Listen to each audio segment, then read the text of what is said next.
Yo les potes, tout le monde, c'est Isma, j'espère que vous allez bien. On se retrouve aujourd'hui pour une nouvelle vidéo. Dans cette vidéo, les gars, on va parler beaucoup de transferts parce qu'il y a les premières infos transferts de Peter Buzz qu'il a communiqué à Juninho et à Bruno Chéreau pour la liste des transferts. Il y a quand même trois quatre informations sur ce sujet. Ensuite, on va parler aussi des premiers matchs amicaux de l'Olympique Lyonnais. Il y a des rumeurs sur un match amical contre un grand d'Europe. On y viendra et allez, c'est parti. On commence tout de suite avec le match amical, c'est l'info la moins importante. D'abord, Lyon va aller en Espagne y faire un stage. Alors du coup, un stage de 1 ou 2 semaines, on verra pour la préparation physique surtout. L'année dernière, c'était un stage à Andorre aussi, donc pas trop loin. Et pourquoi pas les voir dans les montagnes, ce sera mieux pour le cardio, ça fera beaucoup plus travailler le cardio.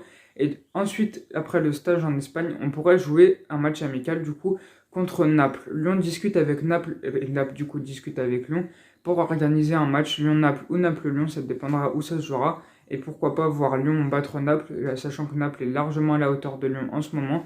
Sans Memphis, on verra, parce que Memphis pourrait aller au Barça, on y reviendra dans quelques secondes. Un Lyon-Naples, est-ce que ce serait bien pour la préparation lyonnaise ou est-ce que ce serait pas bien? Moi, je pense que ce sera un bon match contre une bonne équipe. Ça change des équipes suisses qu'on affronte, genre l'année dernière, on a joué Genève ou je sais plus quoi. Dites-moi ce que vous en pensez de ce match en commentaire. Ensuite, Memphis Depay, parce qu'on y revient. Le futur ex-joueur de l'OL le 30 juin, parce que son contrat se termine le 30 juin. Du coup, pourrait aller au Barça, ça c'est sûr. On l'a dit quand même pas mal de fois. Il y a aussi la Juve et le PSG qui sont sur son dos. Mais il pourrait vraiment en plus aller au Barça parce qu'il y a une info, une boulette Barcelone qui dit qu'il va être officialisé dans les prochains jours. Du coup, en gros, Barça, ils commandaient les maillots de leurs recrues.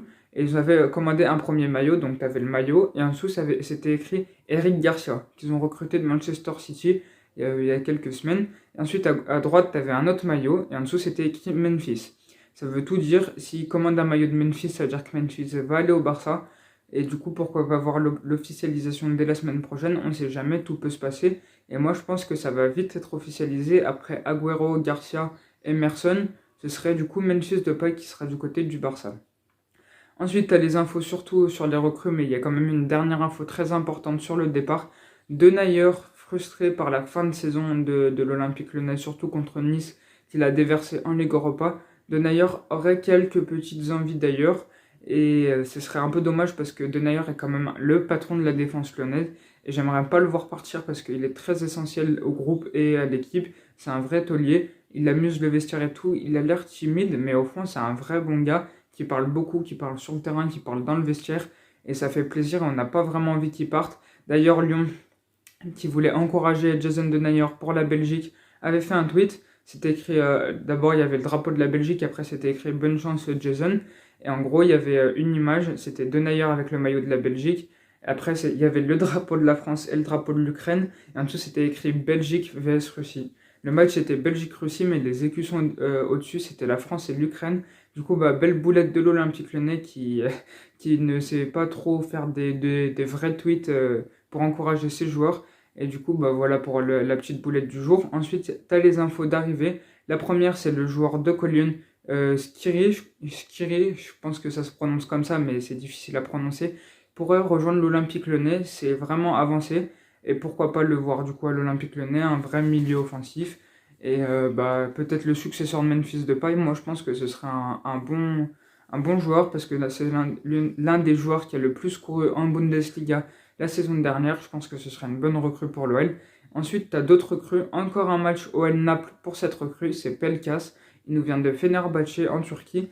C'est aussi un joueur plutôt offensif qui pourrait prendre aussi la place de Memphis Depay. Mais Naples est aussi sur le sujet, c'est un bon joueur aussi. Pourquoi pas le voir à l'Olympique Lyonnais dès les prochaines saisons? Et pourquoi pas le voir performer, surtout à l'OL. Ensuite, tu as une info qui est presque officielle. Jean-Michel Aulas l'a dit qu'il devrait être officialisé dans les prochains jours. Il l'a dit lors d'une interview dans une émission lyonnaise. Et du coup, il a dit que Enrique, qui joue à Flamengo, qui pourrait rejoindre l'Olympique Lyonnais, c'est presque officiel. C'est un latéral gauche. Du coup, ce qui fait que Cornet pourrait partir parce que Cornet, c'est vraiment de pire en pire, surtout en cette fin de saison.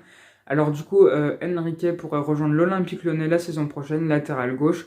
Un latéral plutôt à l'ancienne, plutôt défensif qu'offensif. C'est plutôt une piste brésilienne du coup de Juninho que Peter Bosz, parce que Peter Bosz cherche plutôt des profils offensifs parce qu'il a un jeu très offensif. Et pourquoi pas voir Enrique se faire officialiser dans les prochains jours. ça pourrait être la surprise, clairement. On ne sait pas s'il va faire comme un Jean Lucas, par exemple. Il vient de loin et on pense qu'il est bon, mais il s'impose pas vraiment dans le groupe. Il part en prêt dans une équipe un peu plus paumée, genre Brest. On verra d'ailleurs ce que Jean Lucas va faire en retour de prêt.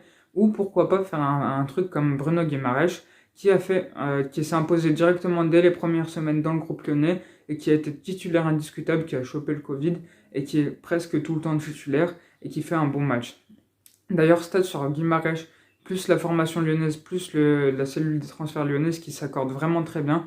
Par exemple, quand le milieu Paqueta, Guimaraes et Cacré étaient tous les trois titulaires, Lyon gagnait 63% de ses matchs, alors que quand c'était pas tous les trois qui étaient titulaires en même temps, on gagnait seulement que 43% de nos matchs, ce qui fait quand même une vraie différence. Et pourquoi pas voir Peter Bosz compter sur ces trois Lyonnais, du coup Paqueta, Guimaraes et Cacré, pour la suite, pour la prochaine saison. Les trois sont d'un vraiment très gros potentiel. Paqueta pourra même avoir le brassard de capitaine. Je le trouve il est très très bon, surtout à la fin de saison de l'année dernière. J'espère qu'il convaincra aussi lors de la prochaine saison. Guimaraes qui est toujours à un très bon niveau aussi. Et Cacré, c'est Cacré quoi. Tout le monde l'aime. Il a un très très bon niveau, une marge de progression énorme. Et pourra devenir un des tauliers de l'Olympique Lyonnais. Et pourra avoir le brassard, mais pas cette année, mais plutôt quelques années après. Tant qu'ils prennent un peu d'expérience, de maturité. Et du coup, voilà pour la vidéo et pour le mercato. J'espère que vous avez kiffé la vidéo. Si c'est le cas, n'hésitez pas à liker, à commenter et à vous abonner. À la semaine prochaine. Ciao, ciao.